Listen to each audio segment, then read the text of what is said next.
mon image jusqu'à votre écran personnel. Communiquer avec le monde, une des priorités de la maison du futur. Pratiquement à toutes les banques de données. Bonjour, je suis Lionel Vigier, professeur de lettres en collège et membre du Clémy de Versailles. Je suis ici à France Télévisions pour rencontrer Julien Pain, journaliste, rédacteur en chef de Vrai ou Fake. Et nous allons parler de l'information sur les réseaux sociaux.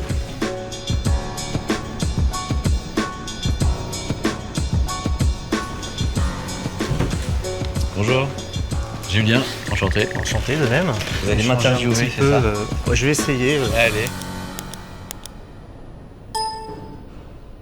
Pour les professeurs, est-ce que nous, on doit devenir des spécialistes des réseaux sociaux? Est-ce que les professeurs doivent savoir comment fonctionne TikTok, par exemple, doivent se créer des comptes pour suivre et accompagner les élèves?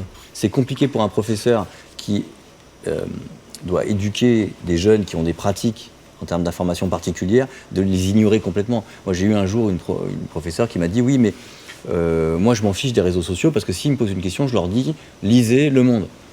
Ok, mais en fait, on n'a pas le pouvoir de faire changer à ce point-là la société. Les jeunes ne s'informent pas en lisant Le Monde le matin. Et leur dire ça, c'est un vœu pieux. C'est-à-dire, oui, j'aimerais bien que tu lises Le Monde, mais ils ne vont pas le faire. Le but, ça ne peut pas être simplement de leur dire « Vous vous informez mal, réallumez votre télé et ouvrez le journal ».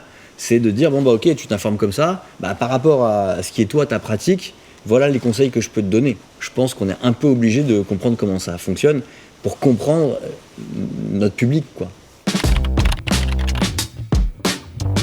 On observe souvent que les élèves utilisent les moteurs de recherche des réseaux sociaux pour s'informer. Qu'est-ce que vous pensez de cette pratique? Alors déjà, j'ai envie de dire, s'ils utilisent les moteurs de recherche dans les réseaux, c'est déjà pas mal.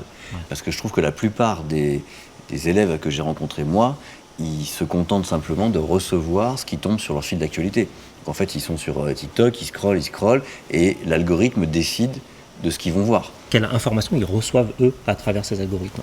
Bah oui, le problème des algorithmes de ces réseaux, c'est que ça va privilégier forcément les contenus qui font du clic, qui créent de l'émotion. Cette jeune femme est pourchassée par la Serbian Lady. La Serbian Lady est cette mystérieuse vieille dame dont vous avez sûrement déjà entendu parler.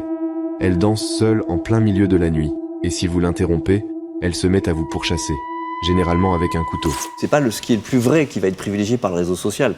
C'est pas la source d'information fiable qui va être privilégiée. C'est ce qui crée le plus d'engagement. C'est-à-dire quand on est sur son téléphone, on va avoir envie de cliquer, on va avoir envie de le regarder plusieurs fois, de le partager avec ses collègues, de le commenter parce que ça nous a outrés ou parce qu'on a été indigné. C'est ça qu'adore l'algorithme. Donc en fait, la nuance, le travail des journalistes, les faits vérifiés, c'est pas privilégié par cet algorithme. Je vais donner un exemple concret. Si un jeune se dit, tiens, j'ai envie de chercher des informations sur TikTok sur la Chine ou la guerre en Ukraine, il va commencer à faire sa recherche. Puis il va tomber sur des vidéos, puis il va avoir une vidéo très spectaculaire qui dit mais non, on nous dit qu'il y a des massacres en Ukraine, mais en fait c'est faux, c'est de la propagande ukrainienne, c'est n'importe quoi. Si il regarde cette vidéo en se disant tiens, c'est quand même assez étonnant, du coup quelque part elle lui plaît parce qu'elle l'a interpellé, parce qu'elle va contre les idées reçues, alors du coup il va la regarder, il va peut-être la liker, la partager. Une fois que l'algorithme a compris que cette vidéo-là l'intéresse, il va lui donner que des vidéos qui ressemblent à ça. Et donc petit à petit, il va enfermer l'élève dans de la propagande du Kremlin. Et l'élève ne va pas s'en rendre compte. Lui, ce qu'on va lui proposer comme information sur l'Ukraine, ça va toujours être le même type d'information. Et tout ce que nous, par exemple, on fait à France Info, ça ne lui sera plus proposé. Parce qu'on aura l'algorithme, qui est une machine, aura décidé que ça ne l'intéresse pas. Ce qu'on appelle un peu les bulles de filtre, en fait, finalement, c'est ça? Ah ben c'est totalement une bulle de filtre, mais j'essaie d'expliquer comment concrète. C'est très concret, les bulles de filtre. On a l'impression que c'est un truc un peu théorique, que c'est des chercheurs qui ont sorti ça, mais non, c'est très concret. C'est que plus vous regardez un certain type de vidéo, plus c'est exactement le même type de vidéo qu'on va vous montrer. C'est un biais qui est très important. Sur ce carnet, j'ai noté des remarques d'élèves, en fait, des remarques ou des questions d'élèves. Vous pourrez faire défiler les questions, les lire à voix haute et puis dire ce que ça vous inspire. Alors, Hugo Décrypte, est-ce que c'est fiable? Eh bien, Hugo Décrypte, il fait partie des influenceurs qui sont fiables. Ouais, il a une démarche de journaliste, c'est-à-dire qu'il est pas journaliste, il n'est pas dans un média, il est dans son propre média, mais honnêtement, je trouve qu'il fait un bon travail, donc allez-y, ouais. Si c'est certifié, c'est que c'est fiable. Non, certifié sur les réseaux sociaux, ça veut simplement dire que vous avez atteint un certain nombre d'abonnés, en gros, en général. C'est-à-dire que vous êtes populaire, Mais vous pouvez être un chanteur certifié comme vous pouvez être un homme politique certifié. Et ça ne veut pas dire du tout que vous allez dire des choses vraies. Dans le cas de Twitter, mais je pense que ça arrive sur d'autres réseaux, cette certification, elle devient payante. Les utilisateurs pourront faire apparaître, à droite de leur pseudonyme, un petit macaron bleu, une modalité payante, 8 € par mois, presque 10 € avec la TVA. Donc non, la certification, pour moi, ça veut rien dire. Plus il y a de vues, plus c'est fiable. Non, ça, c'est tout bidon. Pourquoi les gens créeraient des fake news? Ils n'ont pas autre chose à faire de leur vie. Oui, c'est une bonne question, ça. Qu'est-ce qui pousse des gens à faire circuler de la désinformation, voire même à la créer, à inventer des fake news? C'est de l'argent derrière. Ici, on est sur un site très connu de désinformation. Et on voit, il y a de la publicité qui apparaît ici. Sur chaque article, nous comptons 4 publicités en moyenne. Le site présente ici ses propres statistiques. Donc on va les voir. Donc avec 50 millions de pages vues par mois, 4 publicités par page en moyenne, et un coût de 0,1 centime par publicité. On obtient le chiffre affolant de 200 000 €. Donc ce site peut gagner grâce à la publicité aux alentours de 200 000 € chaque mois. Forcément, partager une information fausse, mais qui va faire des vues, qui va faire des clics, elle va faire des sous. Donc il faut bien comprendre qu'il y a des gens pour qui c'est un business. Il y a aussi beaucoup de gens qui s'en servent comme une chambre d'écho pour des idéologies. Alors je vais vous montrer une vidéo.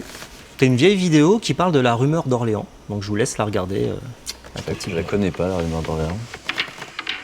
Dans la deuxième quinzaine du mois de mai 1969, un bruit commence à circuler. 3 femmes ligotées et droguées auraient été découvertes dans la cave d'un magasin de confection. D'autres femmes auraient été endormies en se piquant avec des aiguilles cachées dans des talons de chaussures. La rumeur affirme, c'est grave, il y a à Orléans un réseau de traite des blanches. La ville entière s'émeut. Le bruit s'amplifie. Les commerçants trafiquants, dit alors la rumeur, sont tous des juifs. Et d'ailleurs, tous les juifs de la ville sont dans le coup. L'affaire devient une véritable campagne antisémite. La foule s'attroupe devant les magasins attaqués, menaces, insultes. La presse locale enquête et conclut, tout cela est faux.